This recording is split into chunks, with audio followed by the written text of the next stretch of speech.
Ya Allah. Testing.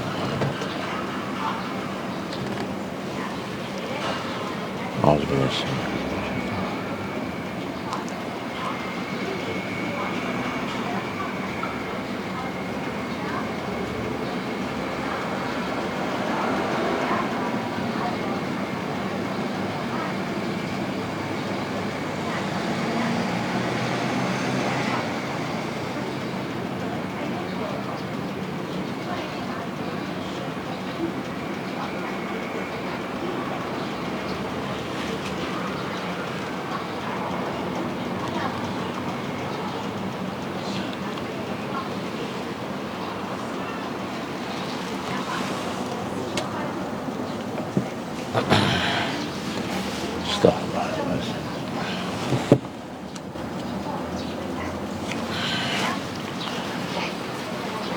InsyaAllah kita mula dengan Ummul Quran Al-Fatihah. A'udzubillahi minasyaitonirrajim. Bismillahirrahmanirrahim.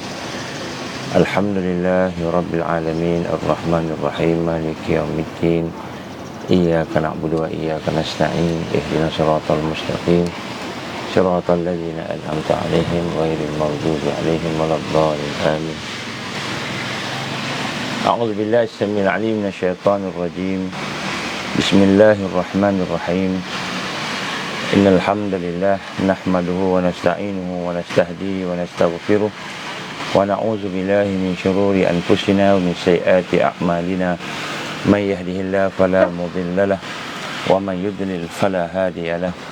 Ashhadu an la ilaha illallah wahdahu la syarika lahu wa ashhadu anna Muhammadan 'abduhu wa rasuluh. Qala rabbi shrah li sadri wa yassir li amri wahlul 'uqdatam min lisani yafqahu qawli. Rabbi zidni ilman amma ba'. Assalamualaikum warahmatullahi wabarakatuh. Alhamdulillah, pertama-tama kita bersyukur kepada Allah Subhanahu wa ta'ala. Dengan kasih sayang Allah, dengan keizinan Allah, kita diberikan kesempatan pada pagi ini untuk bertemu. Minta maaf yang lewat daripada biasa. Dan insya-Allah kita memulakan majlis kita dengan kita minta ampun kepada Allah. Kita mohon rahmat dia. Ya Allah, berilah rahmat kepada kami. Ya Allah, berilah barakah kepada kami. Ya Allah, hidupkanlah kami dengan iman, dengan takwa, dengan kekuatan-kekuatan. Kita mohon kepada Allah, ya Allah, jauhkanlah kami daripada segala perkara yang Kau murkai. Janganlah jadikan kelemahan kami, kehinaan kami, keaiban kami, jahiliah yang ada pada kami sebagai penghalang hidayah-Mu, ya Allah, sebagai penghalang kepada taufik-Mu, penghalang kepada barakah dan rahmat-Mu. Jangan jadi kelemahan kami sebagai penghalang kepada ma'unah dan karamah-Mu. Kita minta kepada Allah hidayah, taufiknya. Dan mudah-mudahan Allah Ta'ala dengan sifatnya Ar-Rahman Ar-Rahim akan memberikan kepada kita peluang untuk memperbaiki diri kita. Jadikan hari ini lebih baik daripada semalam dan daripada yang lain-lain, ya Allah. InsyaAllah kita mulakan dengan kita memperbaharui syahadah kita, insyaAllah. Bismillahirrahmanirrahim. Bismillahirrahmanirrahim. Bismillahirrahmanirrahim. Ashhadu an la ilaha illallah wa ashhadu anna Muhammadar Rasulullah.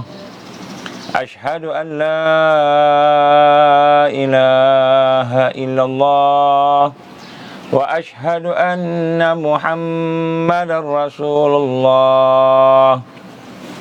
Ashhadu an la ilaha illallah wa ashhadu anna Muhammadar Rasulullah. Allahumma salli ala sayyidina Muhammad wa ala ali sayyidina Muhammad kama shallaita ala sayyidina Ibrahim wa ala ali sayyidina Ibrahim wa barik ala sayyidina Muhammad wa ala ali sayyidina Muhammad kama barakta ala sayyidina Ibrahim wa ala ali sayyidina Ibrahim fil alamin innaka Hamidum Majid. Alhamdulillah. Tuan-tuan, puan-puan, kita sentiasa melihat suasana hati kita, keadaan hati kita, supaya hati kita ini sentiasa kita rendahkan kepada Allah Subhanahu wa ta'ala. Dan Allah memberikan Kita minta supaya Allah memberikan kepada kita kekuatan untuk sentiasa muhasabah. Dan apabila kita muhasabah, diri kita ini akan timbul berbagai perasaan.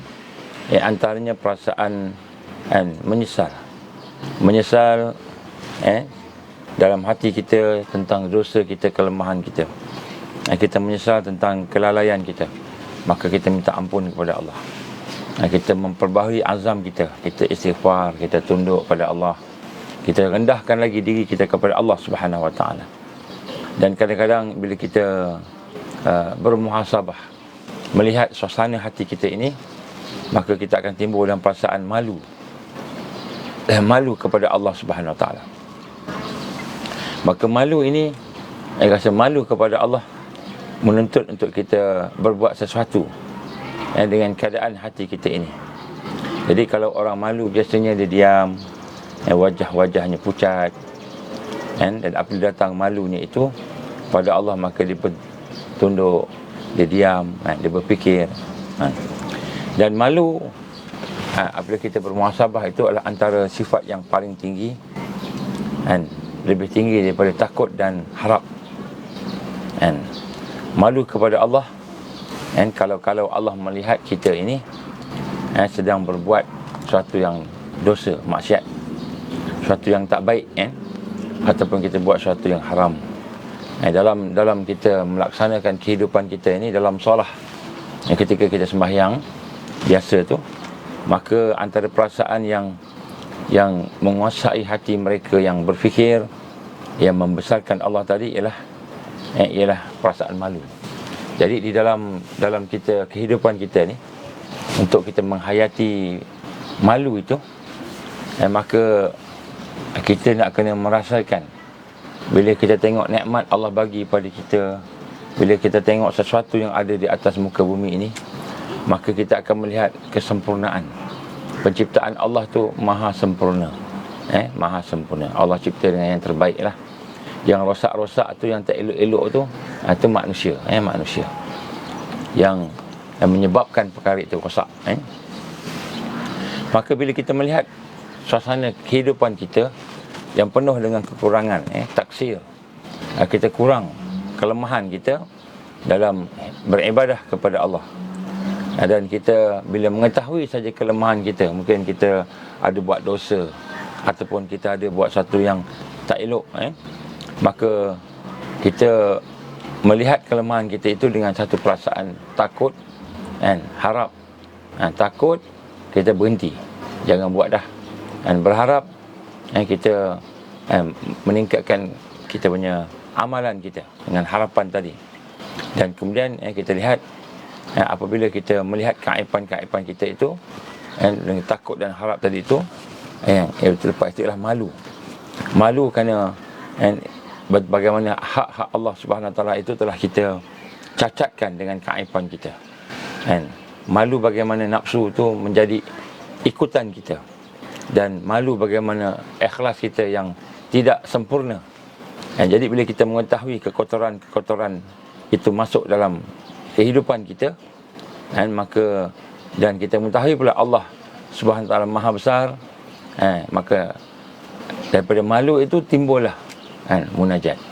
Timbullah munajat, timbullah doa, timbullah rasa harap, rasa takut tadi, rasa harap, rasa takut tadi. Jadi itu antara perkara-perkara yang penting kita nak tengok perasaan kita ini, yang kita bincangkan daripada minggu lepas, insya-Allah. Hari ini kita akan sambung sikitlah, insya-Allah, daripada salat ad-daim yang kita bincang-bincang ini, tajuknya.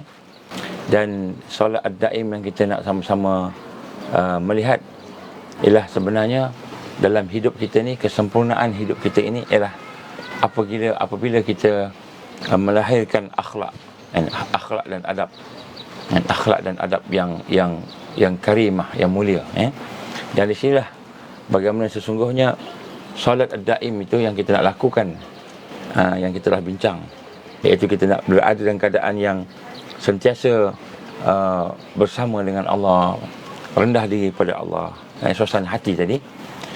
Maka salah satu perkara yang kita ingin menjadikan latihan untuk melaksanakan solat daim ini ialah kita sentiasa melihat akhlak kita, adab kita. Bagaimana kita gambarkan akhlak itu adalah antara yang paling berat sekali, yang paling berat sekali.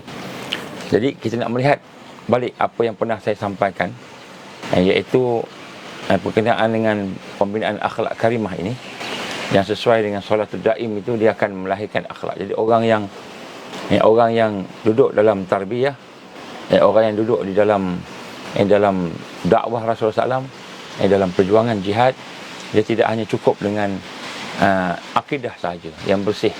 Dia tidak cukup dengan hati yang bersih, iman yang tertingkat. Tidak juga cukup dengan ibadah juga tidak cukup. Sekadar kita sembahyang, puasa ataupun buat ibadah-ibadah yang lain, tetapi sebenarnya yang menyempurnakan akidah dan ibadah itu ialah akhlak. Jadi dalam solatul daim, dalam solat yang berterusan itu, yang kita telah bincang-bincang itu, ialah merupakan satu keadaan, suasana di mana kita ini sentiasa memperbaiki adab kita, akhlak kita kepada Allah, dan adab kita kepada Allah, dan akhlak kita kepada manusia, dan adab kita kepada manusia, sesama manusia dan juga makhluk yang lain.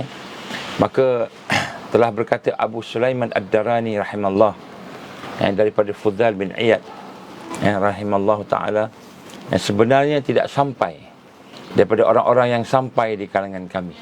Maknanya orang-orang yang wusul yang sampai, al-wasil.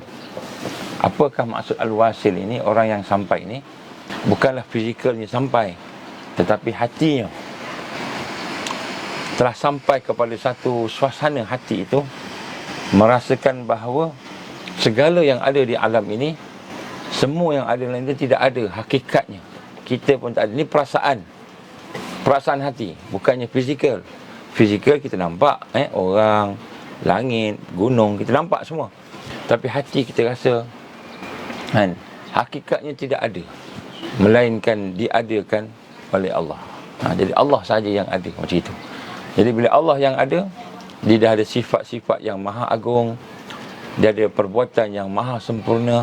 Jadi kata Fuddal bin Iyad, dia kata tidaklah orang itu sampai menjadi al-wasil, orang itu sampai kepada Allah, ataupun tidaklah seseorang itu menjadi awliya Allah, menjadi waliullah, waliullah, tidak juga menjadi kekasih Allah, tidak sampai kepada Allah dengan sebab banyak solat dan puasa. Jadi hakikatnya bukanlah banyak solat, banyak puasa, banyak berzikir tadi yang menyampaikan kita kepada Allah. Itu adalah ibadah-ibadah yang kita lakukan, yang sebenarnya kalau kita buat berapa banyak pun pasti tak boleh nak membalas nikmat Allah. Jangan kita rasa kita buat banyak ibadah, kita dah balas nikmat Allah. Jangan kita rasa macam tu. Jadi kita rasa sini kata Fudail bin Iyad, dia kata tidaklah sampai kepada Allah dengan sebab banyaknya solat. Jadi untuk menjadi awliya Allah ini sebabnya bukanlah banyak solat. Mungkin satu hari 1000 rakaat ke sebagainya. Jadi janganlah kita melihat banyaknya solat kita tak baik pula. Jangan kita tengok ibadah tak baik pula. Ibadah tu bagus, baik, tapi nak sampai ke Allah bukan sebab ibadah tadi. Bukan sebab ibadah. Maknanya ibadah kena buat tak? Kena maksima. Yang kena buat banyak, tapi bukan sebab itu. Jadi dikata sini bukanlah itu yang dimaksudkan. Maknanya kita bukan kata tak payah sembahyang, tak payah puasa, bukan. Kena sembahyang, kena puasa, kena buat yang maksimum yang mampu kita buat. Tetapi untuk kita diangkat menjadi orang yang dekat dengan Allah, sampai kepada Allah, awliya Allah tadi, maka darjat amalan bukan sebab banyaknya, bukan sebab kuantiti, ataupun bukan sebab banyaknya puasa begitu, tetapi untuk kita menjadi sampai kepada Allah itu ialah kita memandangi cinta Allah. Sampai kepada Allah itu kita dicintai Allah. Maksudnya Allah sayang kat kita sehingga dia memberikan sesuatu yang khusus kepada kita, untuk diangkat sebagai orang yang disebut kekasih Allah, Khalilullah, orang yang sempurna kasih sayang dia kepada Allah. Maka untuk sampai kepada dicintai oleh Allah ini, ada 3 antaranya akhlak-akhlak yang mesti ada pada kita. Yang pertama disebut kita bersifat pemurah diri. Murah diri, pemurah. Yang kedua, lapang dada pada qada dan qadar Allah. Maknanya apa yang Allah bagi, dia sabar. Apa yang Allah bagi, dia redha. Maka segala sabar dan redha itu adalah ibadah. Ibadah yang kadang-kadang kita tengok itu, ibadah tu nampak macam orang tak nampak kita semayang, puasa, tapi dia lebih besar lagi daripada semayang dan puasa. Sabar, redha. Dan kita lihat yang ketiga ialah kita membawa cahaya kepada manusia, iaitu memberi nasihat kepada umat dan berhajat kebaikan. Jadi maknanya kita nak tengok 3 perkara ni untuk menjadi orang yang disayangi oleh Allah, untuk menjadi awliya Allah, orang yang boleh berjuang di akhir zaman ini. Walaupun kita tak mampu nak banyak solat, mungkin kita dah tua, dah berumur, dah sakit, dah tak kuat, mungkin kita dah lemah, tak mampu nak buat macam-macam, tak mampu nak solat banyak, tak mampu nak puasa banyak, tetapi kita melihat perkara yang penting dalam hidup kita ini ialah sebenarnya kita hidup ni untuk sayang ke Allah dan Allah sayang kepada kita. Itu yang paling utama. Maksudnya sembahyang tu pun nak sayang Allah, nak memenangi sayang Allah. Dan Allah sayang kita dah, cumanya nak bagi yang khusus tadi. Maka dalam satu hadis Rasul sallallahu alaihi wasallam contohnya, ma jaballahu ta'ala waliyan lahu illa ala husnil khuluq wasakhah.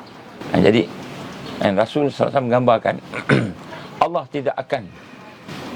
tidak akan mentabiatkan, menjadikan kebiasaan bagi orang yang dikasih awliya Allah itu kecuali di atas budi pekerti yang baik, husnul khuluq wasakhah, dan dia seorang yang pemurah. Seorang yang pemurah. Jadi maknanya walaupun tak banyak solat, tak mampu nak buat macam-macam, tak mampu nak zikir juta-juta, ribu-ribu, ratus ribu, puluh ribu satu hari, tak mampu nak semayang 1000 rakaat, tak mampu nak baca Quran banyak, sampai kita tak mampu nak buat benda-benda yang ada. Tetapi kita mulakan dengan melihat apa yang digambarkan oleh Allah Subhanahu Wa Taala melalui Rasulullah SAW, bahawa nombor 1 perkara yang akan mengundang sayang Allah itu ialah bila kita berakhlak dengan akhlak yang baik, husnul khuluq, dan kemudian kita menjadi seorang as-sakhah, dia pemurah. Kita pemurah. Kita boleh menjadi orang yang sentiasa bermurah hati. Bermurah hati kepada sesama manusia terutamanya. Jadi ini nombor 1. Jadi sebab tu kita tengok orang yang bermurah hati ini, orang yang bermurah hati ini adalah merupakan orang-orang yang akan diberikan sifat kebaikan pada dia. Jadi sebab tu kita nak tengok dalam diri kita ni ada tak perasaan bermurah hati, perasaan mudah nak tolong orang, mudah kesian ke orang, manusia ataupun makhluk-makhluk yang lain. Jadi kita tengok. Jadi yang pertama sekali kita nak kena rasa untuk kita menghidupkan solat ud-daim itu ialah karakter kita bermurah hati. Macam mana kisah yang berlaku kepada Nabi Allah Ibrahim AS. Satu hari datang seorang tua jumpa dengan Nabi Allah Ibrahim. Kemudian dia beritahu kepada Nabi Allah Ibrahim, dia kata, aku dah banyak hari tak makan, aku lapar, dia kata, aku banyak hari tak makan dah. Tengok Nabi Ibrahim tengok orang tua ni, dia dah tua, miskin, kemudian dia tidak beriman pada Allah. Dia bukan Islam lah, bukan orang Islam, dia menyembah berhala. Maka Nabi Ibrahim AS pun berkata, wahai orang tua, berimanlah kepada Allah, Islamlah, berimanlah kepada Allah, sembahlah kepada Allah, Tuhan yang sebenar. Ini saya aku akan bagi kau makan. Nabi Ibrahim kata dia boleh bagi makan, tapi kena masuk Islam. Maka orang tua tu kata, engkau ni nak mengajak aku yang aku tak suka kan? Aku dah menyembah Tuhan-Tuhan aku itu lama dah kan? Jadi tak apalah, tak makan pun tak apa kan? Dia pun jalan. Kemudian Allah pun menegur Ibrahim AS. Allah menegur Ibrahim AS bagaimana digambarkan dalam kisah ini bahawa Allah yang maha mengetahui, yang maha pemurah mengata kepada Ibrahim, wahai Ibrahim,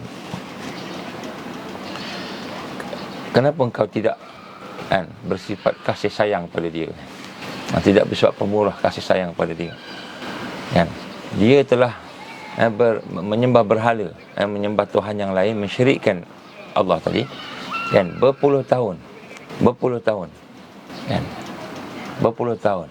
dan aku tidak pernah merasakan tidak pernah tidak bersifat pemurah pada dia. Bila dia perlu makan, dia makan, perlu minum, dia minum. Tapi hari ini Allah datangkan dia kepada kamu, supaya nak melihat bagaimana Nabi Ibrahim AS. Jadi Nabi Ibrahim pun kata beristighfar, astagfirullahalazim. Dia pun pergi kejar semula orang tua tadi. Dia kejar orang tua tadi, kata, pakcik mari sinilah, tak apa, mari sini, saya bagi makan. Lepas tu pakcik dia kata, engkau nak bagi aku makan, kau nak suruh aku masuk Islam ke, beriman ke dengan Tuhan kau? Tak payah, bagi makan je, makan saja. Lepas tu pakcik dia, kenapa pula engkau berubah? Dia kata, Allah tegur aku, tegur saya, Allah tegur saya supaya saya ni berbuat baik. Kau sembah lain, Allah tolong. Sekarang aku nak ikut apa yang Allah perintah. Kasih sayang, pemurah. Maka orang tu pun menangis. Akhirnya dia pun masuk Islam lah. Tapi dia masuk Islam. Yang sebut kat sini, kita tengok orang tu jahat, kita tengok orang tu serba hina, kita tengok orang tu serba jahat. Jadi Aulia Allah ini, orang yang dekat dengan Allah ni, dia akan melihat orang dengan pandang kasih sayang. Orang jahat tu dipandang dengan kasih sayang. Orang jahat tu dipandang dengan pandang kesihan. Dan orang yang pukul dia tengok orang tu pukul dia, sakit dia, kena pukul, tapi dia rasa kesian. Dia rasa bagaimana orang tu belum dapat hidayah lagi, bagaimana orang tu belum mendapat nikmat yang sepatutnya dia dapat, Dia rasa. Jadi perasaan pemurah ini akan menarik cinta Allah, kerana Allah sayang pada makhluknya. Betul makhluk tu buat jahat, betul makhluk tu buat tak elok. Dia mungkin mensyirikkan Allah, dia mungkin kafir, bukan tidak menyembah Allah. Tetapi Allah yang maha pemurah, maha penyayang, telah menunjukkan kepada kita jahat-jahat dia pun Allah bagi rezeki kat dia. Maknanya benda-benda yang kehidupan di dunia ni, bagi rezeki, bagi makan, bagi minum, bagi kesihatan, bagi semua. Kenapa? Supaya mudah-mudahan hati-hati, kalau kita lah, hati mereka tu akan menerima dakwah macam itu. Jadi Allah sifat Allah maha pemurah. Jadi apabila kita bersifat pemurah, pemurah kepada sesama makhluk, kita melihat dengan pandangan kasih sayang, maka ketika itu Allah Subhanahu Wa Taala akan mengasihi kita, menyayangi kita. Ini kita tengok orang jahat dan orang yang buat jahat, apalagi orang sesama kita, orang Islam ni, apalagi sesama kita, keluarga kita, anak-anak kita, saudara kita, suami, isteri kita dan sebagainya. Kita nak melihat dengan penuh kasih sayang. Jangan kita harap dia sayang kita, dia balas kita pula. Jangan kata, saya ni nak tolong kamu, aku dah tolong kau semua, kau ni tak nak tolong aku, macam tu. Jangan. Jadi sifat Aulia Allah ni, akhlak dia buat sesuatu. Kenapa dia buat sesuatu? Sebab tu makhluk Allah, Allah sayang dia, sebab dia makhluk. Macam kita lah, jahat-jahat anak kita pun anak kita, jahat-jahat anak kita, jahat-jahat mak kita, ayah kita. Jadi itu kita rasa itu baru pertalian darah. Ini hamba Allah yang dicipta ni, Allah cipta dia, Allah jadikan dia. Maka akhlak seorang mukmin yang benar-benar ingin mendapat aulia Allah tadi, ataupun yang ingin memenangi cinta Allah, maka dia akan menyebarkan kasih sayang dia akan menyebarkan rahmat dia. Maknanya dia akan melihat dengan penuh kasih sayang, sehingga dia boleh bermurah hati, menolong, membantu, menolong saudara-saudaranya, ataupun orang-orang yang bukan Islam pun dia tolong, ataupun orang yang orang yang jahat pun dia tolong. Dia tolong. Jadi orang jahat dia kata, kenapa tolong aku begini kan? Aku tolong kau sebab Allah perintah aku berbuat baik, bermurah hati kepada sesama makhluk. Sebab tu orang Islam ni, kalau sembelih ayam pun kata Nabi, tajamkanlah pisau tu supaya boleh cepat, benda tidak menyeksa binatang. Jadi sampai ke binatang pun kita nak kena ada perasaan murah, rahmannya, rahimnya Allah tadi, ar-rahmannya, ar-rahimnya Allah tadi, maka kita pun nak mencontohinya. Jadi sifat yang pertama ialah dalam hati kita kena ada satu perasaan yang kita nak berlaku, nak buat baik pada semua orang, maknanya kita bermurah hati. Sifat bermurah hati ini akan menyebabkan kita disayangi oleh Allah lebih daripada Allah Subhanahu Wa Taala yang menyayangi yang lain, orang yang keras hati dia. Jadi sebab tu sekarang ni kita tengok balik dalam diri kita, ada tak sifat-sifat yang kita kata tadi, pentingkan diri kita, mementingkan diri kita. Kita fikir balik, tengok kalau ada, kita cuba pelan-pelan proses, buang. Kita tengok, sebab Allah dah bagi kepada kita macam-macam, Allah bagi kepada kita. Kita nampak macam tak sempurna, tak lengkap, apa bagai orang lain dapat kaya banyak-banyak, best semua, kita macam tak best. Sebenarnya yang kita dapat tu yang paling best sekali, yang sesuai dengan kita. Kalau Allah bagi kita lebih daripada apa yang kita dapat sekarang, tentulah akan menjadi mudarat pada kita. Apa dia? Contohnya kita kata aku ni makanan pun tak ada, ada orang ataupun harta pun tak ada. Jadi kalau Allah bagi lebih, harta agaknya, kaya kita ni agaknya, mungkin kita dah tak boleh duduk dalam kuliah macam ni dah. Kita dah duduk enjoy di merata tempat. Kita jadi orang yang lalai daripada Allah. Kita jadi orang yang menderhaka kepada Allah. Malahan kemungkinan kalau Allah bagi kita harta banyak, hebat, dengan kita punya kuasa tinggi sebagainya, kita jadi menentang Allah pula. Kita menentang Allah pula. Jadi kita nak tengok apa yang Allah bagi kat kita tu, itu kasih sayang Allah. Allah bagi tepat, sesuai dengan keperluan kita. Jadi kita jangan minta sesuatu yang di luar keperluan Allah bagi the best. Jadi tapi boleh minta kaya tak? Boleh minta kaya, tak apa. Kita minta kaya supaya kita boleh infak fisabilillah, kita minta sihat supaya kita boleh berjihad fisabilillah, kita minta kebaikan, boleh, tak ada masalah. Cumanya bila Allah tak bagi, kita tak terasa. Kenapalah aku miskin, kenapalah aku ni penuh dengan kesusahan, kenapalah aku sakit, orang lain semua sihat, aku sakit, kenapalah orang lain semua hidup harmoni tapi aku bercerai-berai, dapat suami keras hati, masalah, dapat isteri, masalah, dapat anak, masalah. Jadi kenapalah kita tanya tu kan.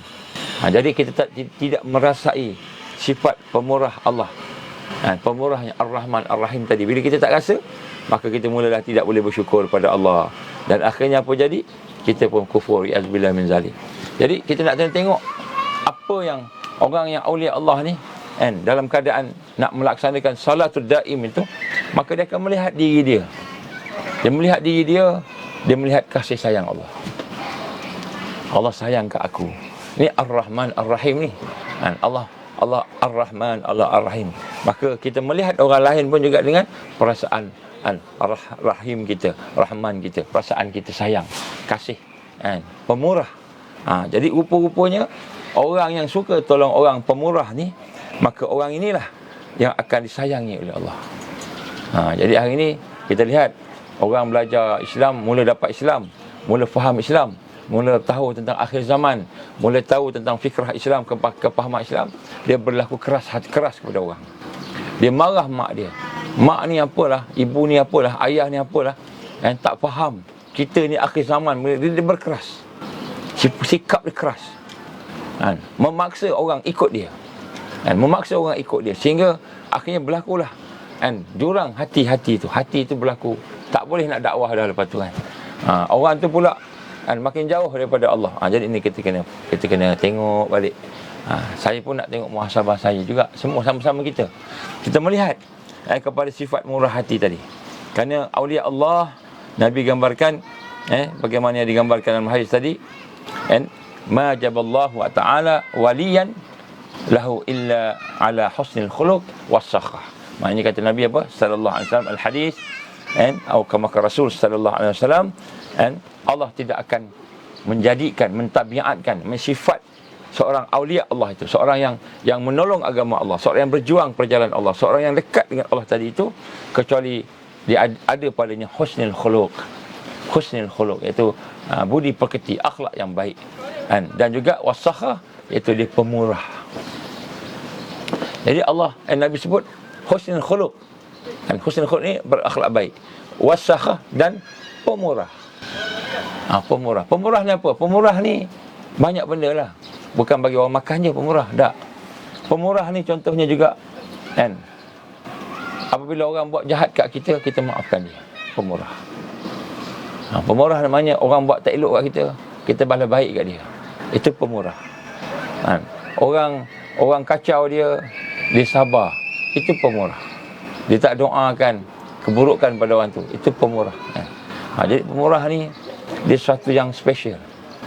Jadi akhlak ni, ada akhlak yang kita kata baik tadi, tapi bila bersifat pemurah ni, Ar-Rahman Ar-Rahim, sesuai dengan nama Allah Ar-Rahman Ar-Rahim tu, maka pemurah maknanya dia lahir daripada kasih sayang. Dia tengok orang tu buat satu yang tak elok, dia tak cakap macam-macam kat orang tu, dia diam, dia doa baik kat orang tu, orang tu buat jahat kat dia pula, ada perasaan sakit hati kat dia, dia diam, dia maafkan. Itu pemurah. Jadi rupa-rupanya sikap pemurah ini adalah merupakan salah satu daripada sifat penting, 3 sifat penting yang kita sebut hari ini, yang mana akan mengundang basirah, cahaya Allah. Cahaya Allah. Jadi sebab itulah kita nak kena rasa perkara ini lebih lagi daripada sembahyang 1000 rakaat. Lebih lagi. Jadi bukan kata tak sembahyang. Sembahyang tu sembahyang lah, kena sembahyang juga, kena buat juga. Tetapi sikap-sikap pemurah tadi tu akan membina kekuatan. Jadi apabila orang buat jahat kat kita, orang yang pemurah ni dimaafkan. Apabila orang berdendam, berdengki dengan dia, dia baik sangka kat orang tu. Dia baik sangka, dia tolong pula. Ini nombor 1. Dan inilah yang menjadi asbab hidayah Allah kepada kita dan kepada orang yang kita pemurah tadi. Asbab hidayah. Asbab hidayah. Baik. Yang kedua kita nak sebut kat sini ialah seseorang yang merupakan mereka yang akan cepat kita untuk mendapatkan cinta Allah Subhanahu Wa Taala. Sifat aulia Allah itu ialah dia sentiasa berlapang dada. Berlapang dada dengan apa yang diberikan Allah pada dia. Dia sentiasa dalam keadaan berlapang dada. Maknanya Allah bagi kat dia apa sahaja pun dia terima dengan senang hati. Dia terima dengan senang hati, dengan ketenangan, tenang hati dia. Mula-mula apa yang berlaku kat dia, dia tak keluh kesah. Dia tak keluh kesah, dia tak panik, dia tak takut, dia tak bimbang, kan? Dia tak terkejut, macam tu kan. Apa yang berlaku pada dia, orang yang dekat dengan Allah ni, yang mula-mula sekali, kan, dia lapang dada. Dia senang hati. Dia senang hati. Allah bagi dia baik. Mula-mula sekali, alhamdulillah, tenang hati. Allah bagi tak baik, kan, dia sabar. Dia sabar. Jadi, apabila seseorang itu diberikan oleh Allah SWT pada dia sesuatu, qada dan qadarnya, satu ketentuan, maka dia menerima dengan hati yang lapang. Dia menerima dengan hati yang lapang. Hati dia lapang. Salamatus sadr. Kan? Salamatus sadr, kelapangan hati dia. Hati dia lapang. Walaupun sakit, walaupun menderita, walaupun susah. Ni akhir zaman ni terutamanya, kan. Maka dia menerima dengan hati yang lapang. Maka inilah amalan-amalan aulia Allah. Macam itu tandanya, kan, Allah dah bagi dah sifat-sifat aulia kepada kita. Kalau kita dah ada tu, maka dia akan redha menghadapi apa sahaja. Apa sahaja. Jadi dalam hal ini, kita melihat bagaimana keadaan kehidupan kita ini, kan. Kita dah bincang, kalau kita tengok dalam pertemuan sisi, dalam pertemuan tamrin kita, yang kita buat sisi-sisi, salah satu perkara yang kita bincangkan ialah surah Al-Imran. Surah Al-Imran. Surah Al-Imran ayat 13, ayat 14 dan seterusnya. Kita baca sikitlah Quran pagi ni. Bagaimana Allah gambarkan tentang surah Al-Imran ini, kan? Apa yang Allah gambarkan, kan? Kamu akan melihat pertembungan di antara orang-orang yang beriman. Qad kana lakum ayatun fi'ataini iltaqata fi'atun tuqatilu fi sabilillah wa ukhra kafiratun yarawnahum mislaihim ra'yal 'ain wallahu yu'ayyidu binasrihi man yasha inna fi dzalika la'ibratan li ulil absar. Jadi Allah gambarkan, terutamanya di akhir-akhir zaman ini akan ada pertembungan, tanda-tanda, bukti-bukti tentang berlakunya pertembungan di antara orang yang berjuang perjalanan Allah dengan orang-orang yang kafir. Kemudian orang kafir ini melihat orang berjuang tu 2 kali ganda daripada kekuatan dia, dan kemudian selepas itu Allah membantu orang yang berjuang. Jadi kita lihat, lepas Allah cerita tentang pertembungan, peperangan, tentang akan berlaku peperangan antara al-haq dan batil itu, maka Allah SWT memberitahu kepada kita apa dia? Zuyyina lin-nasi hubbus syahawati minan nisa wal banin wal qanatiril muqantarah minaz zahab wal fiddah wal khayl al musawwamah wal an'am wa harsi wal hars dzalika mata'ul hayatid dunya wallahu 'indahu husnul ma'ab. Jadi Allah gambarkan pada kita tentang bagaimana dijadikan indah kepada manusia kesukaan-kesukaan hati dia, sayang, seronok kepada benda-benda yang diingini oleh nafsu dia, daripada perempuan-perempuan, daripada laki-laki, kalau perempuan laki-laki perempuan, dan daripada anak-anaknya, daripada hartanya, daripada emas, perak, kuda, binatang, pertanian dan sebagainya. Zalika, dan demikian itu adalah zalika mata'ul hayatid dunya. Dan demikian adalah perhiasan kecantikan di dunia ini. Wallahu 'indahu husnul ma'ab. Dan di sisi Allah itulah sesuatu yang lebih baik daripada apa yang kita nampak. Jadi Allah gambarkan kepada kita di akhir zaman ni, kita akan diuji dengan semua yang kita sayang. Apa yang kita sayang? Diri kita sendiri, Allah akan uji dengan diri kita. Sakit, susah. Anak-anak, Allah akan uji dengan anak-anak. Kalau kita sayang isteri kita, suami kita, Allah akan uji dengan suami dan isteri kita. Apa ujiannya? Macam-macam lah. Hanya Allah yang mengetahui. Ada yang diuji dengan kesakitan, ada yang diuji dengan pergaduhan, boikot, ada yang diuji dengan kesusahan-kesusahan dan berbagai perkara. Maka Allah akan uji segala yang kita sayang tadi. Maka apa yang Allah perintahkan kepada kita, qul a'unabbi'ukum bi khairin min dzalikum lilladzina ittaqaw 'inda rabbihim jannatun tajri min tahtihal anhar. Dia berubah pula ayat ni lari, tertekan tempat yang salah. Jadi Allah gambarkan kepada kita apa? Bila kita diuji dengan perkara-perkara itu, qul, katakanlah, hati kita katakanlah, mahukah supaya aku kabarkan kepada kamu akan yang lebih baik daripada semua itu? Apa yang kita sayang ni kat dunia ni, mahu tak aku kabarkan, mahu tak Allah nak beritahu pada kita ada yang lebih baik daripada apa yang semua tu yang kamu hilang tadi tu. Anak hilang, meninggal dunia anak, suami hilang, meninggal dunia suami, contohlah. Kesihatan hilang, sakit kita, Jadi mahu tak aku tunjukkan kepada kamu sesuatu yang lebih baik, iaitu bagi orang yang bertakwa di sisi Allah Subhanahu Wa Taala, maka mereka adanya syurga, beberapa syurga, ada beberapa peringkat syurga yang mengalir di bawahnya sungai-sungai, mereka kekal di dalamnya. Jadi apa yang kita sayang yang Allah uji, contohnya lah anak meninggal, keluarga meninggal, ataupun apa sahaja yang kehilangan daripada kita tadi itu, segalanya tu ada di syurga, lebih baik daripada yang ada di sini. Jadi apa saja yang kita sayang tu, semuanya ada di sana, di syurga. Anak-anak tadi kalau mati, oleh kerana di Islam kita sabar, maka sama-sama ada akan jumpa di akhirat nanti. Mak ayah kita sama juga. Yang kita sayang, apa saja yang kita sayang itu, maka dia akan ada di sana yang lebih baik lagi, keadaan lebih baik lagi. Maka orang yang awliya Allah ini, maka dia akan melihat segala qada qadar Allah Allah bagi kepada dia apa sahaja, dia boleh berlapang dada dengan apa yang Allah bagi. Sebab dia melihat dengan pandangan iman tadi, dia kata, aku sayang yang ini, tapi aku sayang Allah lagi. Maka dia pun sabar. Jadi sebab tu tuan-tuan dan puan, kita kena latih diri kita. Bila berhadapan dengan sesuatu tu, kita nak kena kan, tenang, kan, sabar, redha. Kemudian ikhlas kan, tingkatkan lagi ikhlas kita. Tapi macam mana nak macam itu bila kita dalam keadaan duduk elok-elok, tiba-tiba ada benda berlaku kan, qada dan qadar kita kan, yang susah contohnya. Macam mana nak tenang? Sebab itulah kita kena memperbanyakkan la ilaha illallah, la ilaha illallah.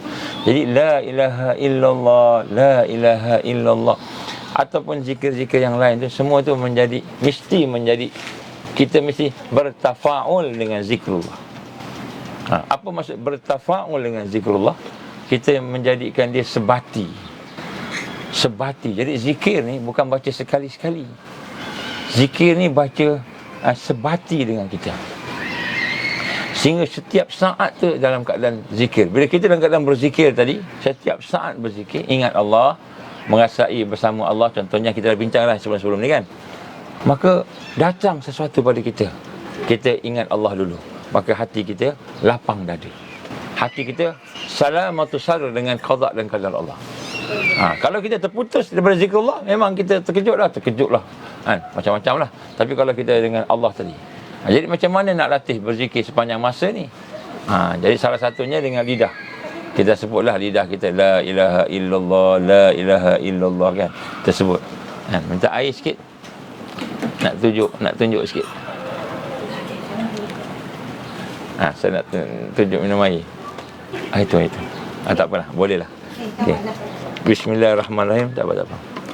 Jadi kalau kita nak minum air, nak berzikir, minum air, katalah ni air kan. Kalau kita kata macam mana nak berzikir ketika kita minum air, sepanjang minum air, Allah suruh berzikir kan, zikran katsira kan, zikir sepanjang minum air kan. Kita kata kalau baca bismillahirrahmanirrahim, bismillah, alhamdulillah kan, bismillah, alhamdulillah. Tengah minum dah tak boleh zikir, tak boleh nak sebut dah kan? Allah tak boleh. Tengah minum nak sebut macam mana? Bismillah, alhamdulillah kan. Itu yang kita rasa maksimum. Tak boleh tak zikir dalam keadaan kita tengah minum tadi kan? Dia kata zikir hati sebut la ilaha illallah, boleh juga macam itu. Tetapi mana yang lagi setiap saat, macam setiap saat lagi zikir hati, kita kata la ilaha illallah, walaupun minum hati boleh sebut la ilaha illallah, la ilaha illallah kan. Tapi mana lagi zikir yang setiap saat ni kan, inna fi khalqis samawati wal ard wa ikhtilaful laili wan nahar la ayatin li ulil albab. Dalam penciptaan langit dan bumi, pertukaran malam dan siang, terdapat tanda-tanda bagi orang yang cerdik, yang berfikir. Allazina yazkurunallah, orang-orang yang berzikir pada Allah, mengingati Allah. Allazina yazkurunallah qiyaman wa qu'udan wa 'ala junubihim. Jadi kita ada tiga keadaan. Hidup kita ni ada tiga keadaan, iaitu kita berdiri, sedang berdiri, berjalan, berlari, berdiri kan, ataupun sedang duduk, ataupun sedang berbaring, tidur. Jadi Allah gambarkan orang yang ulul albab ini, orang yang dekat dengan Allah ini, yang cerdik ini, sentiasa dalam keadaan zikir. Berdiri pun dia berzikir, berjalan dia berzikir, berlari dia berzikir, melompat dia berzikir, duduk pun dia berzikir, baring, tidur pun dia berzikir. Macam mana nak tidur berzikir? Macam mana nak duduk berzikir? Keadaan berzikir, sentiasa dalam keadaan mengingati Allah. Macam mana dalam keadaan minum air ni, contoh saya kata, minum air ni, kita masih ingat Allah. Kalau kita bismillahirrahmanirrahim, itu awalnya, lepas tu dah tak ada dah kan, hati sebut dah kan, bismillah, alhamdulillah, contoh kan. Jadi kita kena gunakan anggota kita untuk berzikir. Apa anggota kita? Mata kita, telinga kita, mata kita. Jadi bila kita melihat air, hati kita rasa rezeki Allah. Ni Allah bagi. Ni Allah bagi kat kita. Ni makhluk Allah, Allah bagi kat kita. Ni rezeki kita. Jadi sepanjang kita minum tu, kita rasai ini daripada Allah. Kita ingat ni daripada Allah. Mata kita melihat. Melihat apa sahaja. Kita melihat, kita rasa la maujud illa billah. Tidak wujud semua melainkan Allah, dengan Allah. Jadi bila mata melihat, mata tu terus connect dengan Allah. Connect dengan zat yang wajibul wujud, yang ada sifat-sifat yang hebat. Jadi mata tu berzikir. Mata berzikir. Telinga mendengar sesuatu. Kita hubung terus dengan tidak ada sesuatu yang ada. Tidak ada sesuatu yang ada melainkan Allah yang ada. Jadi telinga tu dah rasa dah ini adalah Allah yang ada kan. Allah. Jadi apabila mata melihat, mata merasai ini makhluk Allah, Allah jadikan sifat Allah tadi, al-qudrah, iradah Allah, mata kita. Jadi mata melihat dengan pandangan, ini rezeki Allah. Jadi melihat itu zikir, jadi zikrullah. Bayangkan kita melihat, jadi kita sebut la ilaha illallah, la ilaha illallah, tapi mata kita melihat, mata kita memandang. Inilah merupakan kejadian Allah, penciptaan Allah. Inilah keagungan Allah. Yang inilah ada wujud dengan Allah, wujud dengan Allah. Bukan Allah duduk dengan dia sama, bukan begitu. Itu syirik kan, hati kita. Wujud dengan Allah maknanya tak ada dia melainkan Allah adakan. Tak kuat dia melainkan Allah kuatkan. Dia wujud dengan Allah. Jadi yang ada Allah saja. Tengok semua Allah saja. Jadi maknanya zikir itu dengan mata kita boleh berzikir. Melihat suatu, kita tak nampak dah benda tu saja, kita nampak dah sifat Allah, hebatnya Allah, kekuatan Allah. Ini rezeki Allah. Jadi sebab tu kita nak tengok sini bagaimana apabila kita berada dalam keadaan sentiasa berzikir. Sama ada zikir itu zikir lidah, zikir itu zikir hati, ataupun zikir itu merasai, atau kita berfikir, yang kita hubungkan dengan Allah tadi, maka akan timbul kekuatan untuk berlapang dada. Berlapang dada. Berlapang dada dengan segala qada dan qadar Allah. Bila kita boleh berlapang dada dengan segala qada dan qadar Allah tu, itulah salaud daim. Itu latihan untuk solat yang berterusan. Jadi maka jadilah kita sentiasa dalam keadaan terikat, dalam keadaan tunduk, patuh, berubudiah kepada Allah. Hanya Allah yang ada, betul. Hanya yang ada itu Allah. Hanya Allah yang ada. Yang lain hakikat tak ada. Kita ni sebenarnya hakikatnya kita tak ada. Kita ni diadakan. Dan bila kita diadakan, kita boleh ditiadakan. Jadi yang ada hanya Allah. Itu hakikatnya perasaan kita. Bila dah sampai peringkat itu, disebut wasil. Orang yang sampai peringkat tu, maka dia dah orang yang paling, Allah yang sangat sayang tadi, khusus sayang yang khusus tadi, maka hati dia tentu tidak akan terasa apa-apa. Dia dapat dunia pun sama aja, dia tak dapat dunia pun sama aja. Sama aja. Dia sentiasa berlapang dada. Saya pernah ceritakan tentang Abdul Qadir Jalani, Syekh Abdul Qadir Jalani rahimahullah, salah seorang daripada guru-guru kita, murabbi kita, Syekh Abdul Qadir Jalani rahimahullah. Satu hari sedang bagi kuliah, cakap-cakap berdakwah, kemudian tiba-tiba datang orang bisik, ya wahai Syekh, sungguh-sungguh kita punya perdagangan. Syekh ni nampak macam cikgu agama, guru agama, tapi dia seorang trader. Dia ada bisnes trading. Jadi Abdul Qadir Jalani ni bukan miskin, dia trading. Orang Arab, guru-guru dia ada buat bisnes semua. Dia tak minta orang bagi kat dia. Dia ada trading dia, ada bisnes dia. Jadi bisnes dia import export kapal. Dia kata 2 kapal kita tenggelam, 2 kapal kita penuh muatan tenggelam. Kata dia punya pembantu bisik. Masa tu dia tengah berceramah, kan. Dia berhenti sekejap ceramah dia tengok, dia pegang dada dia tengok hati dia. Kemudian dia kata alhamdulillah. Okey, jalan. 2 kapal tenggelam, habis, rugilah bisnes. Dia tengok kat hati dia, alhamdulillah. Kemudian dia cakap tak lama lepas tu dia seorang ni datang lagi sekali, kata alhamdulillah kita untung. Hari ni 3 kapal. Kita beli satu kapal pergi keluar, 3 kapal muatan, main untung. 3 kapal. Dia pun berhenti ceramah dia pun pergi ni, dia pun kata Alhamdulillah, dia kata.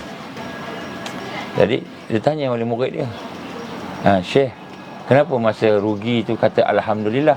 Orang kalau rugi kata innalillah wa inna ilaihi rajiun. Kenapa masa untung pun cakap Alhamdulillah? Kan? Jadi rugi Alhamdulillah, untung Alhamdulillah. Kenapa? Anak-anak murid dia tanya. Jadi rupanya Syekh tu bukan tengok benda tu rugi dan untung. Dia bukan tengok kita rugi, kita untung. Syekh Abdul Qadir Jalani ni, guru kita ni. Dia tengok hati dia. Bila Allah jadikan satu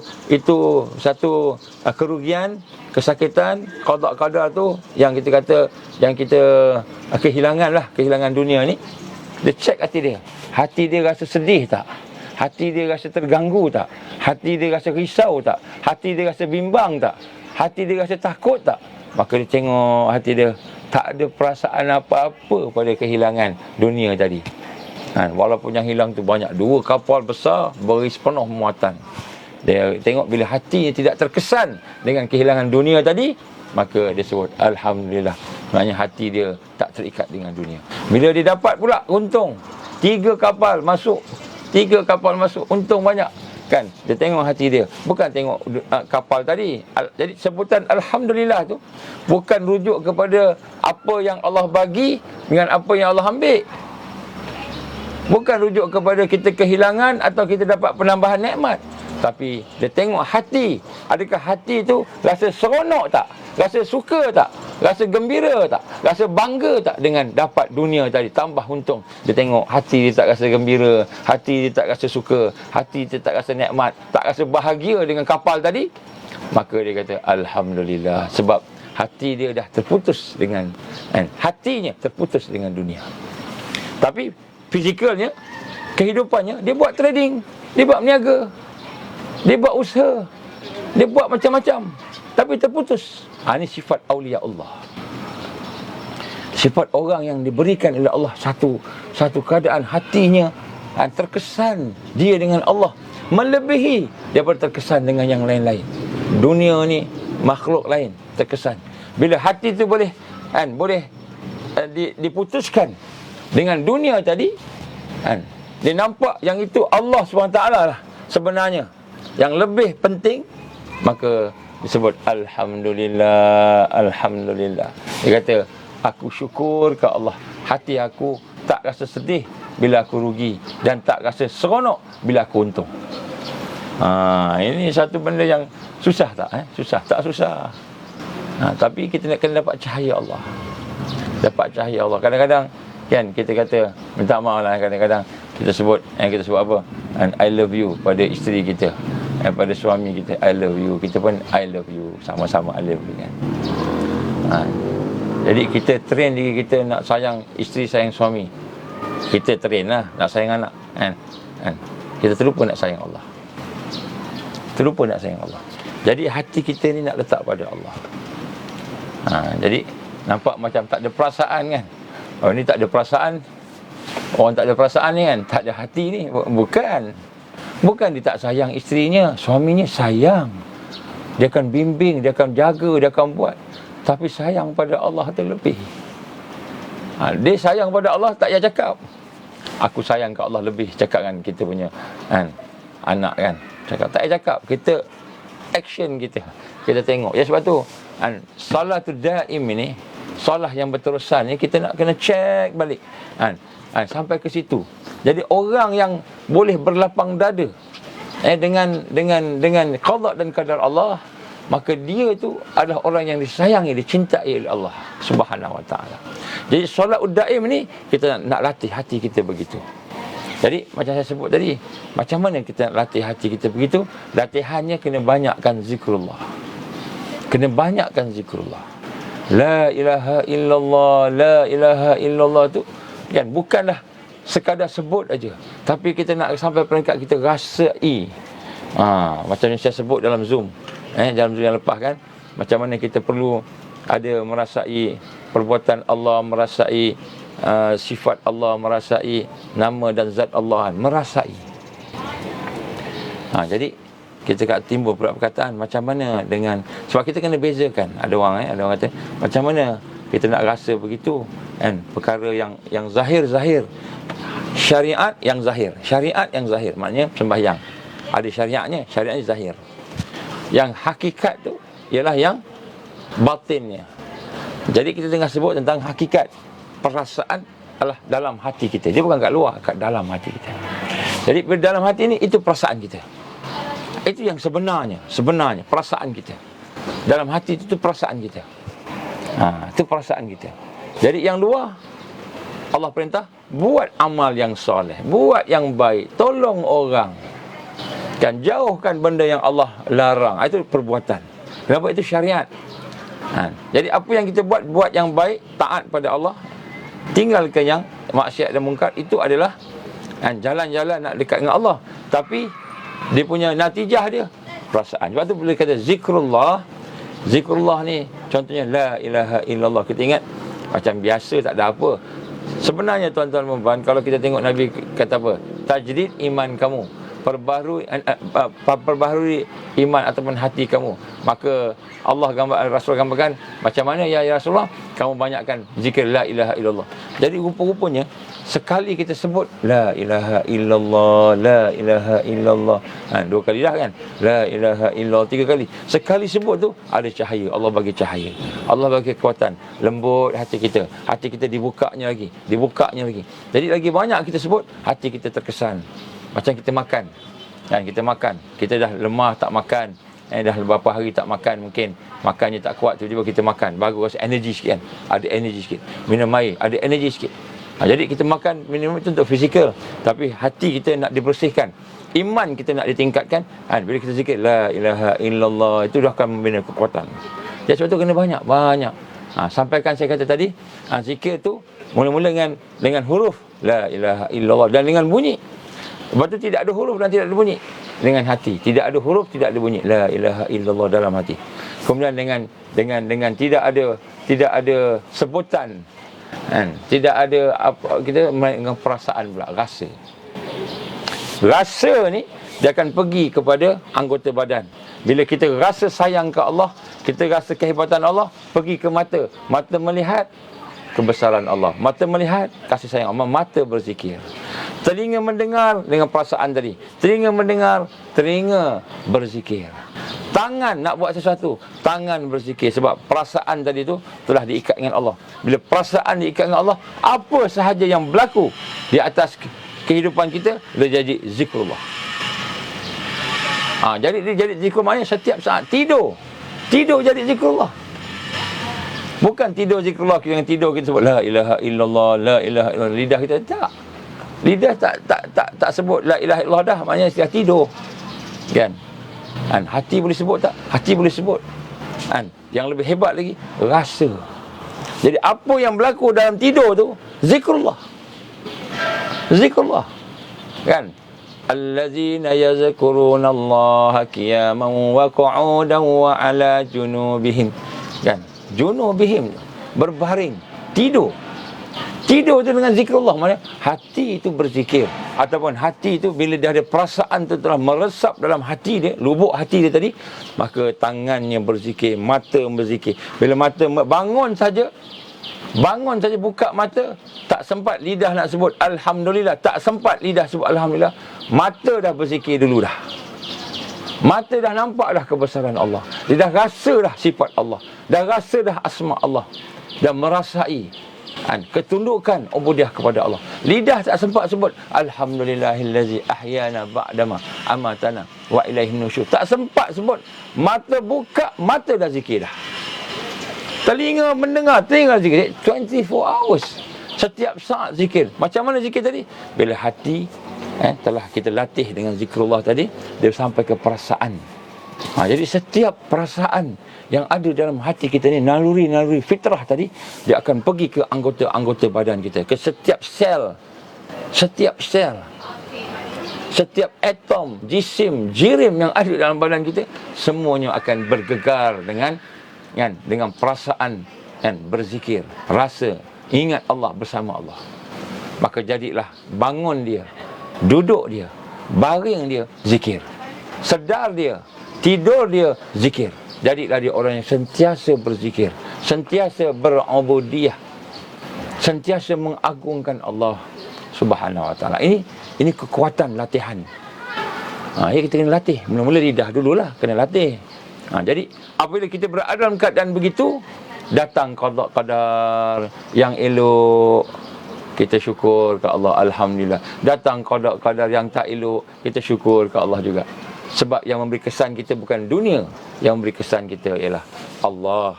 Bila kita rasa Allah murka kat kita, kita sedih. Bila kita rasa kita buat salah, buat dosa, kita sedih. Ini sampai peringkat macam itulah.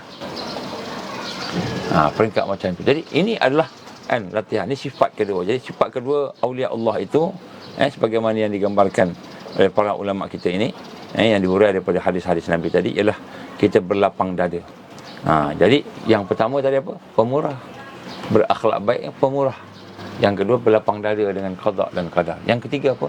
Yang ketiga, sifat awliya Allah, dia hatinya sentiasa bertujuan baik kepada manusia, pada muslimin, muslimat terutamanya, pada makhluk Allah. Maka dia sentiasa menghidupkan dakwah, sentiasa menghidupkan dakwah dan jihad fi sabilillah. Yang ketiga, dia hidup bersama dakwah, dia hidup bersama jihad fi sabilillah. Tarbiyah berjalan lah. Tarbiyah ni maknanya yang pertama, kedua, tarbiyah dakwah. Kenapa dia berdakwah? Kenapa dia berdakwah? 24 jam dia berdakwah. Kenapa dia berjihad? Kerana dia melihat manusia dengan pandangan baik. Dia tengok manusia dalam keadaan susah macam hari ni, macam-macam masalah, macam-macam perkara dia melihat. Maka tidak ada penyelesaian lain sebagaimana yang Allah gambarkan dalam Quran. Kena tegakkan Islam. Islam kena tegakkan, Islam kena dibangunkan. Maka hidup dia untuk dakwah, untuk dakwah. Maka kadang-kadang dia keluar rumah tak balik-balik, tak balik-balik. Kenapa? Rupanya dah syahid atas jalan dakwah. Dah syahid, tak sampai rumah, tak balik dah. Keluar rumah, tak balik dah. Kadang-kadang keluar rumah lama baru balik, lama baru balik. Kenapa? Sebab kerja-kerja dakwah yang terlalu banyak. Ini para rasul macam itu. Para rasul macam itu, terutama dalam keadaan kita hari ini, yang dalam keadaan Islam sedang ditekan, Islam sedang dalam keadaan yang susah. Jadi kita melihat bagaimana dakwah, tuntutan dakwah tu terlalu besar, tuntutan jihad tu terlalu besar. Jadi kita pula nak jadi hamba Allah, kita pula nak ubudiah pada Allah. Maka kita melihat dakwah tu nombor satu, dakwah nombor satu. Maka ada masanya kita berkorban. Kadang-kadang kita duduk kat luar lebih lama daripada duduk kat dalam rumah. Kadang-kadang jadi isteri rumah tangga tu dia bukan lagi rumah tangga Islam, baitul dakwah, baitul muslim. Bukan lagi baitul muslim, rumah tangga Islam, tapi dia tingkat lagi baitul dakwah, baitul jihad. Jadi isterinya memberi sokongan, suaminya keluar, isterinya bagi dokongan, bagi dokongan keluar, pergi berjihad. Setiap langkah yang dibuat oleh suami yang pergi berdakwah, berjuang tadi, maka dia akan dapat pahala sama macam mana suami dia. Contohnya suami dia pergi peperangan, katalah berperangan, katakanlah masa dah sampai, mungkin 5 tahun dari sekarang, mungkin 4 tahun dari sekarang, mungkin 3 tahun dari sekarang, wallahu a'lam. Tiba-tiba ada panggilan, ada isyarat untuk pergi bersama dengan Al-Mahdi, contohlah, katalah Al-Mahdi yang sebenar lah, bukan Al-Mahdi yang mengaku-mengaku ni kan. Maka dia pun pergi. Setiap langkah dia, setiap apa yang berlaku pada dia itu, isterinya yang jaga anak-anak, yang jaga rumah, jaga keselamatan, jaga kehormatan dia di rumah tadi ataupun di tempat tinggal dia, setiap dia dapat pahala macam suami dia. Kalau dia ada anak, jaga anak-anak suaminya. Kalau dia ada harta, jaga harta suami dia. Dia keluar, suami pergi berjuang dakwah, pergi berjihad, berjuang tadi, maka apa yang dibuat oleh suaminya, dia dapat pahala, dapat pahala sama. Nabi kata apa? Man jahaza ghaziyan fi sabilillah faqad ghaza. Siapa-siapa yang membantu seorang yang untuk berjuang perjalanan Allah, dapat sama macam mana yang dia yang orang berjuang tadi. Jadi kalau suami dia seorang da'i ilallah, seorang mujahid, maka alhamdulillah dia dapat pahala sama, walaupun dia tak pergi, tak bersusah payah macam suami dia. Jadi sebab tu kita sebut kat sini, antara awliya Allah, dia melihat, memerhatikan dunia ni bukan tempat dia untuk bersenang lenang. Walaupun bersenang lenang tu boleh, tapi bukan tempatnya. Berpada-pada kata Rasul sallallahu alaihi wasallam. Maka dia melihat nak kena bangkitkan, nak kena tolong, maka dia berada kat sana, berada kat sini, travelling sana, travelling sini. Kadang-kadang ada sebahagiannya kena tangkap pula, masuk penjara, diseksa lagi. Ada yang sampai syahid, meninggal dunia. Ada yang sakit. Jadi isterinya tu keluarganya tu bersabar kerana dia memerhatikan keadaan yang sama. Ya, sebab itulah di sini lihat makhluk Allah. Bila kita melihat makhluk Allah, kita tidak melihat dengan menyimpan dendam. Kita tidak menyimpan dendam.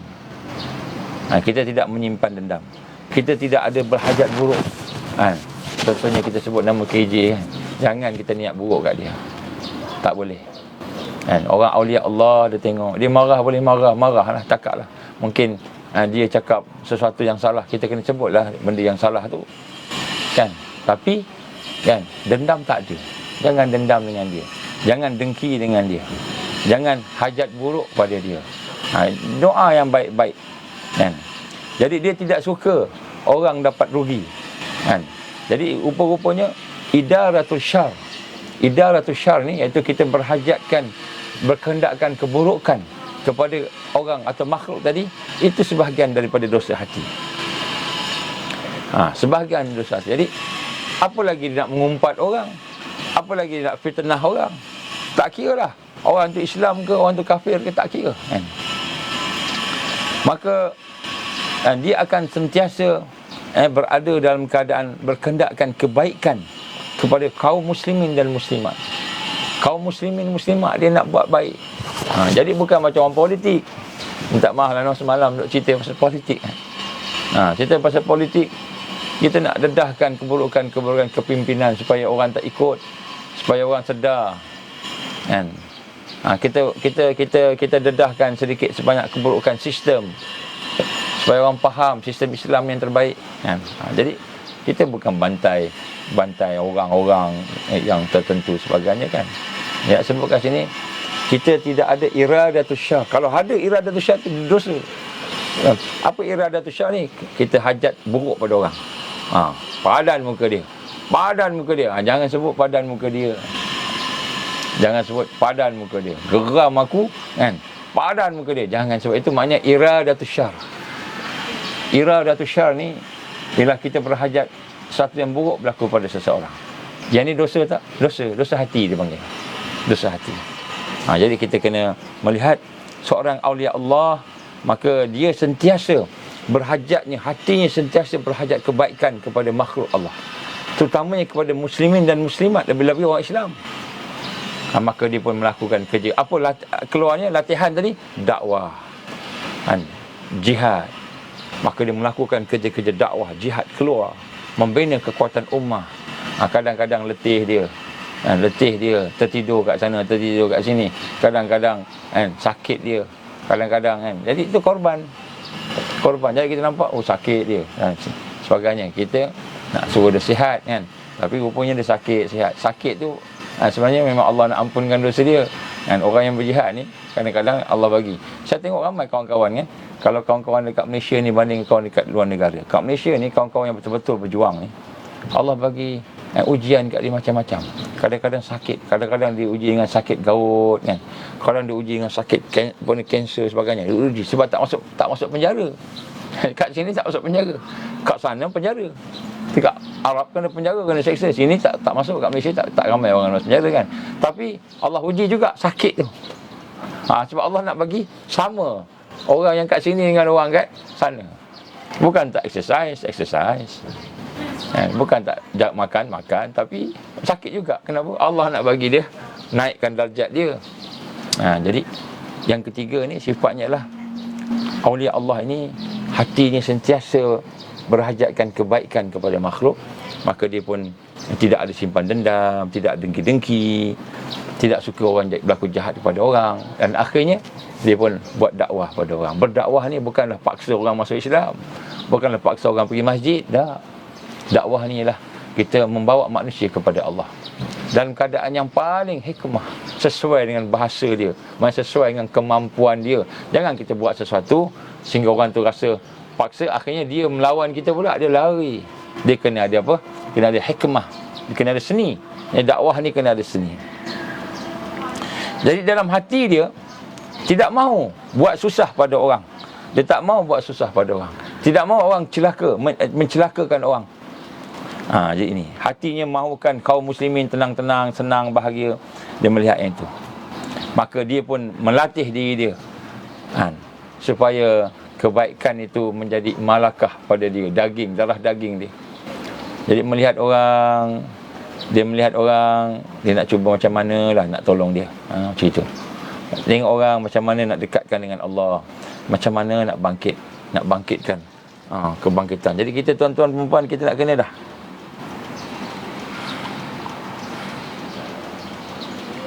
Berkata Imam Syafi'i, apa kata Imam Syafi'i? Ini ulama salafus salih. Siapa-siapa yang mahu diqadakkan maknanya diputuskan Allah kepadanya, siapa yang tidak mahu diputuskan, maknanya dia tak mahu Allah putuskan padanya dengan kebaikan, maka hendaklah ia berbaik sangka dengan orang lain. Nombor satu, baik sangka dulu. Jadi baik sangka ni besar. Sebab tu kadang-kadang kita ni disalah sangka. Kita kata baik sangka lah, kita yang cakap baik sangka ni disalah sangka. Disalah sangka pula, kan, macam itu. Jadi siapa-siapa yang mahu supaya tidak terputus dengan Allah, maknanya supaya dia berterusan dengan Allah, maka hendaklah dia menjadi orang yang berbaik sangka dengan orang lain. Ini Imam Syafi'i sebut, rahimallah, radhiyallahu.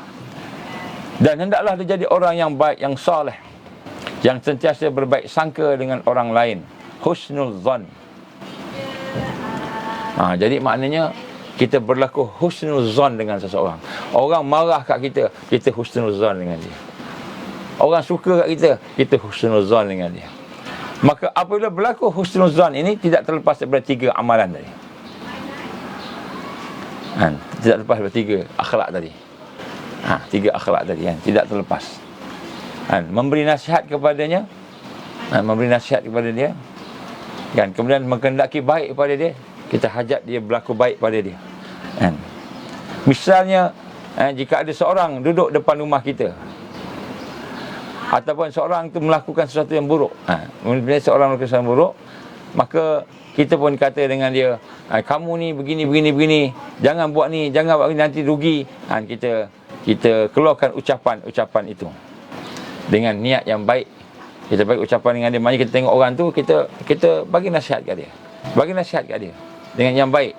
Maknanya ni kalau buat ni rugi, kalau buat ni nanti akhirat tak dapat. Maka jadilah ia satu nasihat, maka jadilah dia satu dakwah. Ini maknanya husnul zan. Husnul zan, dia buat jahat pun kita ada hati lagi nak dekat dia, nasihat dia. Jangan tengok jahat dia. Tengok kasih sayang pada dia. Tengok kita nak bawa dia kepada Allah. Ini kena sabarlah. Memang kena sabarlah. Kata Imam Syafi'i tadi, bila engkau mahu menjadi orang baik, kita kena jadi seorang baik, awliya Allah, maka berbaik sangkalah kepada orang lain. Jadi maknanya jangan kita label orang lain, ini bid'ah, ini fasik, ni orang ni fasik, ni apa sebagainya. Jangan. Orang lain tu jahat, jangan. Orang tu zalim lah, jangan. Maka kita tidak kata seseorang itu fasik, yang sesat ke sebagainya. Apalagi membuli, apalagi kita bully dia pula. Jadi yang ketiga ni, sifat awliya Allah yang lebih daripada semayang dan puasa, lebih daripada ibadah-ibadah yang banyak, ialah apabila kita sentiasa jiwa kita berhati baik. Ini kita, tujuan kita dengan manusia ni tidak ada tujuan jahat. Idaratus syarr. Tidak ada hajat-hajat jahat kepada mereka. Kita nak mereka ni jadi orang yang baik. So apa amalan untuk jadikan seseorang itu kita niat baik pada dia? Maka kita bantu dia mendekati Allah. Dipanggil dakwah. Bantu dia dekat Allah. Kita bantu dia dekat Allah. Kita tingkatkan Islam, tegakkan Islam, itu jihad fi sabilillah. Jihad fi sabilillah. Jadi hati kita buat jihad, buat dakwah bukan supaya kita boleh popular, bukan supaya kita dapat duit, bukan supaya kita dikenali orang. Ni orang baik ni, orang dakwah ni, bukan supaya kita disebut-sebut, tapi supaya kita ni semakin mendekati Allah. Kenapa kita sayang kat orang? Kenapa kita dakwah kat orang? Sebab kita sayang kat Allah tadi. Jadi aulia Allah, maka hati dia sentiasa melihat makhluk. Dia melihat apa sebenarnya tujuan makhluk itu dijadikan. Allah gambarkan apa? Bagi manusia, bagi jin, bagi manusia, inni ja'ilun fil ardi khalifah. Aku nak jadikan khalifah di atas muka bumi ini. Jadi dia pun tegakkan Islam. Sebab Allah perintah. Kemudian melihat manusia lain, dia tak melihat dengan pandangan benci, tak melihat dengan pandangan dendam, tidak melihat dengan pandangan dengki, dia melihat dengan pandangan kebaikan. Nak ajak buat baik, itu dakwah. Maka orang yang hidup dalam keadaan ini, kita akan dapati hidup dia penuh dengan perkara-perkara dakwah. Ad-da'wah ad-da'i ilallah. Dia seorang yang menyeru kepada jalan Allah. Inilah sifat orang-orang yang kita kata melaksanakan solat daim. Dia dalam keadaan solat yang berterusan. Maknanya suasana dia itu, dia melihat sesuatu yang ada di kehidupan dia, dia melihat di situlah adanya dakwah, di situlah adanya jihad. Iaitu dua amalan yang besar, yang mana amalan ini akan membawa dia ni mendekati Allah, menjadi redha Allah, menjadi hamba Allah. Jadi kita tengok barulah seorang tu tak fikir nak zikir seorang-seorang je. Kita ingat sembahyang banyak-banyak, zikir banyak-banyak seorang-seorang, baca Quran banyak-banyak, tak jumpa orang langsung. Rupa-rupanya aulia Allah ini, orang yang Allah sayang ni, orang yang keluar sampaikan dakwah pada orang, sehingga dakwah itu menjadikan orang tu dekat dengan Allah. Bawa manusia kepada Allah. Kemudian dia tegakkan Islam, bukan sekadar dakwah aja, dia bina kekuatan umat. Kekuatan umat dipanggil ijad rakais Islamiyah. Dia membina asas-asas Islam. Apa asas Islam ni? Rakais Islamiyah ini bermula dengan individu yang baik, ditarbiahnya, dibina dia. Kemudian keluarga yang baik, yang saleh dan musleh. Keluarga yang baik, kemudian masyarakat yang baik, yang saleh, yang musleh. Kemudian lepas tu masyarakat membentuk negara membentuk khilafah. Maka dia pun melaksanakan ayat Allah, dia beramal dengan ayat Allah, inni ja'ilun fil ardi khalifah. Dia pun beramal. Ini kemuncaknya. Akhirnya sampai peringkat dia mati pada jalan Allah, mati kerana Allah, mati dengan redha Allah. Dia redha Allah, Allah redha dia. Dia redha Allah, Allah redha dia. Jadi nampak tak, kita punya solatul daim tu bukan kita nampak hanya setakat nak bersihkan hati je, nak zikir-zikir ke Allah. Tak. Dia akan melahirkan amal. Melahirkan amal. Dan amal ini adalah amal yang besar. Bangkit ni, tegakkan diri kita dengan Islam, bangkit dengan Islam, kekuatan Islam ni, sebagaimana Allah firman, nak jadikan manusia sebagai khalifah di atas muka bumi ni. Jadi begitu juga dakwah sebagai perbuatan yang terbaik. Wa man ahsanu qawlan mimman da'a ila Allah. Siapa lebih baik daripada orang yang mengajak manusia kepada Allah? Ini maknanya perbuatan untuk membina kebangkitan khalifah tadi melalui dakwah tadi. Tapi dakwah tak cukup dakwah. Dakwah ni dia ada tarbiyah. Wa man ahsanu qawlan mimman da'a ila Allah wa 'amila salihah wa qala innani minal muslimin. Wa 'amila salihah, itu tarbiyah. Sebab sebanyak mana kita beramal soleh, sebanyak itulah kita mentarbiyah diri kita. Dan sekecil mana kita menyerah ni maknanya kita ambil tugas-tugas. Anak muslimin itu tugas-tugas yang Allah bagi tu. Kita nak kena jadi da'i ilallah, penyuruh pada jalan Allah. Kita nak kena jadi murabbi, kita kena jadi mujahid. Yang mana ketiga-tiga ini bila digabungkan akan menjadi al-mahdiyin. Jadi kita nampak sebenarnya salatul daim bukan hanya sekadar kita dengan Allah, tapi dia melahirkan kekuatan yang boleh beramal sehingga kita menempati apa yang dikehendaki oleh Allah Subhanahu wa taala, insya-Allah. Itulah insya-Allah saya ingat perkara apa ni, perkara yang kita nak gambarkan pada hari ini berkenaan dengan salatul daim, insya-Allah. Tuan-tuan perempuan, kalau ini pertama kali tuan-tuan perempuan bersama dengan kita pada hari ini, maka insya-Allah dari siri sebelumnya, tolonglah tengok siri-siri yang sebelumnya. Kita takut tak sampai maksud apa yang kita bincangkan, kerana dia bukan bersifat ceramah sekali-sekali. Kita bukan ceramah aja, tapi kita ceramah ataupun kuliah ni, perkongsian ni untuk kita membina kekuatan. Jadi dia bukan dalam bentuk yang satu yang terpisah-terpisah. Dia dalam bentuk yang komprehensif, pelan-pelan lah. Jadi bagi mereka yang tertinggal tu, insya-Allah cubalah tengok balik, mudah-mudahan ada kefahaman, insya-Allah. Jadi itulah yang mudah-mudahan Allah ampunkan kelemahan kita, dosa-dosa kita, tuan-tuan perempuan, insya-Allah. Sekarang pukul apa dah ni? Pukul 11.30 dah. Jadi insya-Allah mudah-mudahan Allah berikan kekuatan bagi kita, insya-Allah. A'udzubillahi minasyaitonir rajim. Bismillahirrahmanirrahim. Alhamdulillahirabbil alamin, wassalatu wassalamu ala asyrafil anbiya'i wal mursalin wa ala alihi wa sahbihi ajmain.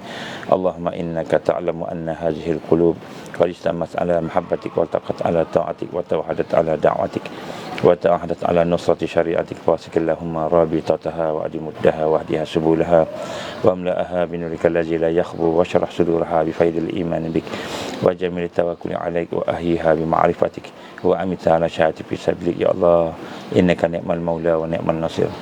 Ya Allah, ya Rahman, ya Rahim, ya Hayyu, ya Qayyum, birahmatika nastaghis. La ilaha illa anta, antallah al-wahid al-ahad as-samad alladzi lam yalid wa lam yulad wa lam yakul lahu kufuwan ahad. Ya Allah, ya Hayyu, ya Qayyum, birahmatika nastaghis.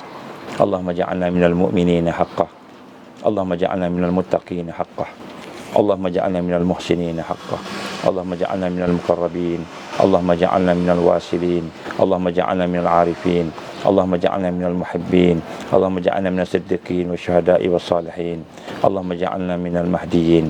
Rabbana atmim lana nurana waghfir lana innaka ala kulli syai'in qadir. Rabbana la tuzigh qulubana ba'da idh hadaytana wa hab lana min ladunka rahmah innaka antal wahhab. Rabbana hab lana min azwajina wa dhurriyyatina qurrata a'yun waj'alna lil muttaqina imaman. Rabbana atina fid dunya hasanah wa fil akhirati hasanah wa qina azaban nar. Wa sallallahu alaihi wasallam Muhammad wa ala alihi wa sahbihi baraka wa sallam. Subhana rabbika rabbil izzati amma yasifun, wassalamu ala mursalin, walhamdulillahi rabbil alamin. Subhanakallahumma wa bihamdika asyhadu an la ilaha illa anta, astaghfiruka wa atubu ilaik. Bismillahirrahmanirrahim. Wal 'asr innal insana lafi khusr illa alladzina amanu wa 'amilus solihat wa tawassaw bil haqqi wa tawassaw bis sabr. Wabillahi taufiq wal hidayah. Assalamualaikum warahmatullahi wabarakatuh.